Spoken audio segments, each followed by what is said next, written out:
there are only 4 paths to getting ultra wealthy. I crossed $100 million in net worth by age 31. And then I started acquisition.com, our investment firm. I spent the next year studying how to go from 100 million to $1 billion. And there are 4 paths. We'll start with the first. So in the first path, you have other people's money being invested into your business. Now let's look at some of the business titans that followed this path. So here you can see 3 pie charts with 17%, 10%, and 4%. If I were to show you this and say, do you think the people who own these pies are very rich? You might think, well, no, they own so little of the pie. But if I then said, this is Tesla, this is Amazon, and this is NVIDIA, would you all of a sudden then think, oh wait, this is Jensen Huang, Elon, and Bezos, some of the richest people in the world, who are all centibillionaires and now at this point, multi-centibillionaires. And so these incredibly successful people understood the first path of getting ultra wealthy, which is the combination of other people's money into your business. Now, the way that it works is that you raise funds by selling a percentage of your company. So what this does is that it actually dilutes you as a founder, meaning you no longer own 100% of your company, but now you might own 80% of a company that now has an extra $20 million, for example, that you can then use to grow. Now, there are some businesses that this is the only strategy to successfully, realistically accomplish the goal. And then there are some businesses that this would be a terrible idea to pursue. Now, one thing that I think took me way too long to understand as an entrepreneur is that every single business incurs debt the moment you start it. The question is what type of debt you're going to incur. And so, for example, if you bootstrap a business, as in you take no outside capital when you start it, you just fund it yourself and you own it and you grow it organically, then the debt that you take on is going to be that you're not going to have enough money to get the best talent in the door. And so you're going to have talent debt. You're probably not going to have enough money to get the right technological infrastructure in place to run the entire business. So you'll take on technological debt, right? And you can go down the line and start thinking about all the other ancillary non-financial versions of debt. Now, businesses that choose to take on financial debt choose to take on that debt instead of the other types of debt because of the nature of the competitive dynamics of the market they're in.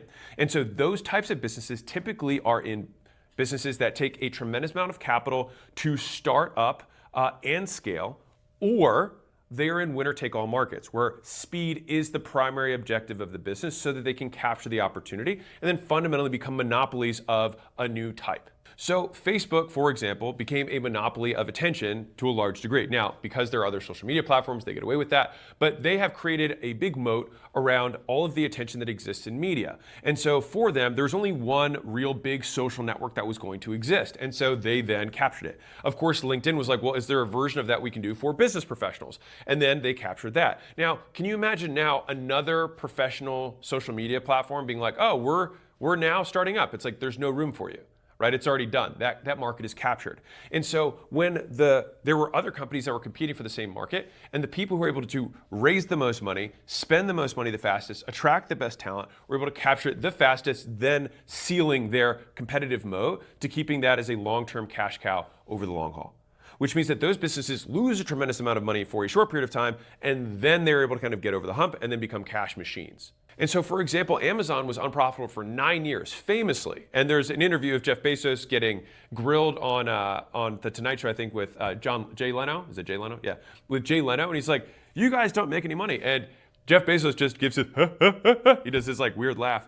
And he's like, yeah, we don't, but we could. We just choose not to because we get better returns on our capital by continuing to expand our infrastructure so that we can eventually support literally delivering things the next day to every single customer in America. Notwithstanding the fact that they have the single most successful subscription in history in Amazon Prime. More people are subscribed to Amazon Prime than own a Bible.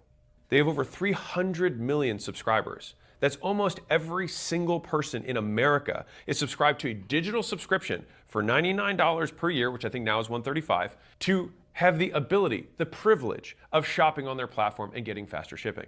And so when Bezos was making the investment of capital into the business, he asked the question, not what do I think is going to change in the next 10 years? He said, what things won't change in the next 10 years? And so he realized that there are some fundamentals that will never not be true. People will always want things to be faster. People always will want things to be easier. People always will want things to be risk-free.